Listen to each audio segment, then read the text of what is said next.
Ыбырай Алтынсарин, бай мен жарлы баласы. Асан бай баласы, Үсен жарлы баласы, екеуі құрдас екен. Бір күні ел көшкенде, қыр астында ойнап жүріп, ескерілмей екеуі жұртта қалыпты. Бір мезгілде үйге баралық деп келсе, ауыл жоқ, құр жұрты жатыр. Асан айқай салып жылай бастады. Үсен ойланып тұрды да айтты: жылағаныңмен ешнәрсе өнбес. Көшкен ауылды іздеп табалық. Енді қайдан табамыз? Қай жаққа кеткенін де көргеніміз жоқ, деді Асан.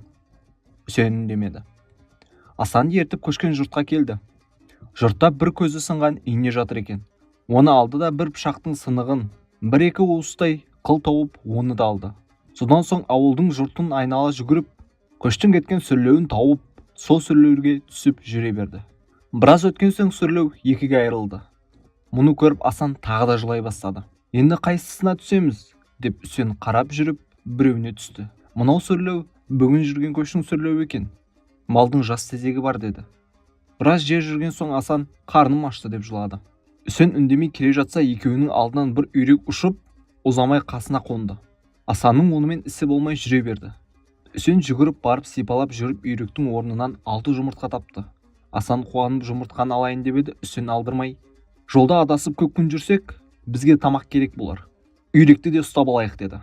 Асан айтты: қалай ұстаймыз? Үсен: мен әкемнің ұстағанын көріп едім, деп манағы жұрттан тауып алған қылдан есіп тұзақ істеді де, оны апарып үйректің ұясына құрды. Мұнан соң Асанды шақырып барып, екеуі бір таза жерге, қалың шөптің арасына барып жатты. Көп ұзамай үйрек қайта ұшып, жан-жағында адам көрінбеген соң ұясына келіп қонды. Аздан соң Үсен үрейленіп жүгіріп ұяға барып еді, үйрек ұша алмай далбырады да қалды.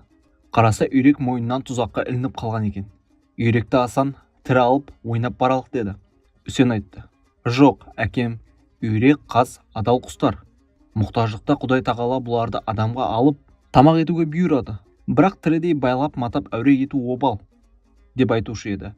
Әуре етпе, бауыздап алалық, деп манағы жұрттан тауып алған пышақтың сындығымен бауыздап алды.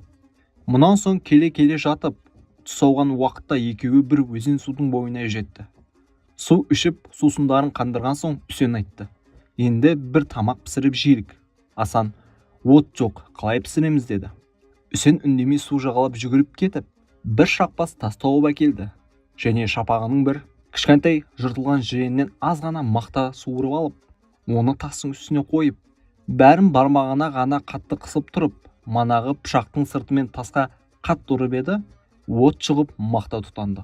Содан соң айналасына аз ғана тезек үгіп салып, Үсен өзі отты үріп тұтандырып жатып, Асанды қу тал жинап алып кел деп жіберді. Тал келтірілген соң от жағып, әуелгі жұмыртқаны отқа салып пісірді. Одан соң үйректің жүнін жұлып, бұтарлап, бір талдық істік істеп, үйректі отқа қақтады. Піскен соң екеуі де жесіп, тойып алысты. Тамағы тойған соң көңілінен уайымы шығып, Асан су жағалап жүгіріп кетті. Бір мезгілде дауыстады: Үсен, Үсен, мынау таяз жердегі балықтарды қарашы, деп. Үсен оған қарамай баяғы жұрттан тапқан инені отқа салды. Ине біраздан соң оттың күшімен еріп қызарды.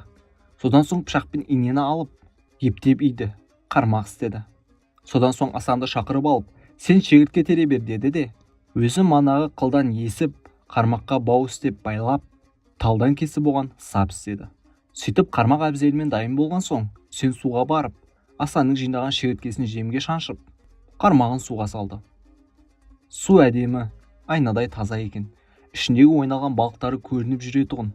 Әуелі шабақтар келді. Біреуі бір, екеуі екі жемде иіскеп, тиісіп, қайшып, жұлқып өтіп жүрді. Сөйтіп тұрғанда шабақты дүркілей келіп қашты.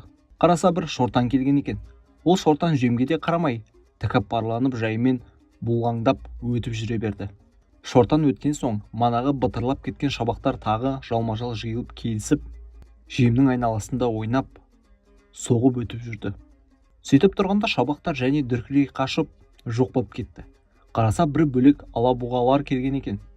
Жемде ең бұрын көрген біреуі тоқтамастан келіп, асап келіп қалғанда, Үсен қармақты тартып алып, оны қырға шығарып тастады. Сол қалпынша Үсен бірталай алабұға алды. Балықтың алынған қызығына айналып тұрып, балалар күннің кешке таянып қалғанын аңғармағандай екен. Бір мезгілде Үсен күнге қарап: ах, күн кеш болып қалыпты ғой, жарықта өткел тауып алайық. деп қармақпен алған балықтардың біреуін шапанына орап алып, манағы шақпақ тасын және сабы бауымен қармағын да қалдырмай алып, енді өткел іздесті. Үсен кідірместен манағы өздерінің түсіп келген сүрлердің өткен жерін тауып алып, сол жерден өте шықты. Біраз жүрген соң ақ күн кеш болды, және біраздан соң ымырт жабылып жол көрінбеді. Түн болған соң балалар екеуі де қорқайын деді. Сөйтсе де Үсен сыр білдірмей, енді жүрсек адасармыз деп тоқтады. Тезек теріп от жақты. Біраз отырған соң Асан күндіз көп жүріп шаршаған бала ұйықтап қалды. Үсен әкем айтушы еді, елді жердің ұрысы, далалы жердің бөрісі болады деп ойлады. Ұйықтамай отқа күндізгі алған балығын пісіріп, ермек етіп отыра берді. Естуі бар еді, от жағып отырса қасқыр келмейді-мыс деп. Қарап отырса бір мезгілде бір топ киік келді. Олар анандайдан отырайып қарап тұрып, өзінен өзі үркіп жөнерді. Біраздан соң қолын тайы бар бір үйір құлан келді. Айғыры алдында басын тікшейтіп, құйрығын шаншып, осқырынсып, өзгелері таңданып қарап тұрды да, олар да шауып жөнелді. Бір мезгілде жақын жерден қасқыр ұлыды. Алысырақта өгіз шағала, адамша шыңғырып, біресе жылаған балаша, біресе қарқылдап күлген адамша әртүрлі дауысқа салды.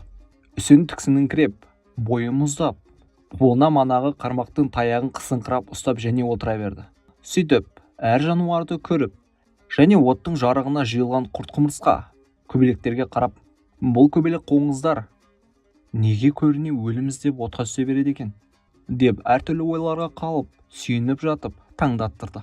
Күншығыста таң әуелі алтынмен боялғандай қызарып, жан-жаққа жайла барып, ақыры қызылы тарап, ағара бастағанда Үсен Асанды оята бастады. Жүрер уақыт болды деп. Асан далада екенін ұмытып, үйдегі қалпынша жуық арада оянбай ыңырсыса да, Үсен қоймай оятып алып, қасына ертіп жолға шығысты. Күн сәскеге дейін жүріп отырып, сәскеде сүрлеу бір қатаң шоқаттау жерге түсіп көрінбей кетті. Балалар енді қай жаққа жүрерін білмей дағдарып тұрды. Сөйтіп жан-жағына қарап тұрса, іргелі алдында бір биік қыр үстінде үлкен мола көрінді. Сонда Үсеннің ойына әкесінің сөзі түсті.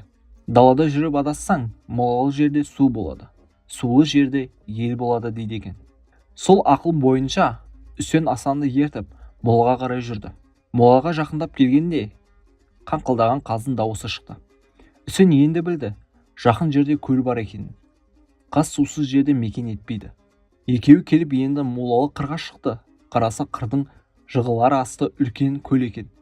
Көлдің айналасы да, іші де құжынаған мал. Жағасындағы жібектей жапыраған көкорай шалғынның қора-қора қой мен жылқы. Жылқының бір парасы көл ішіне кіріп, белінен құраққа кіріп тұр. Енді бір жақ жағасында сортаңда бір топ түйе жатыр.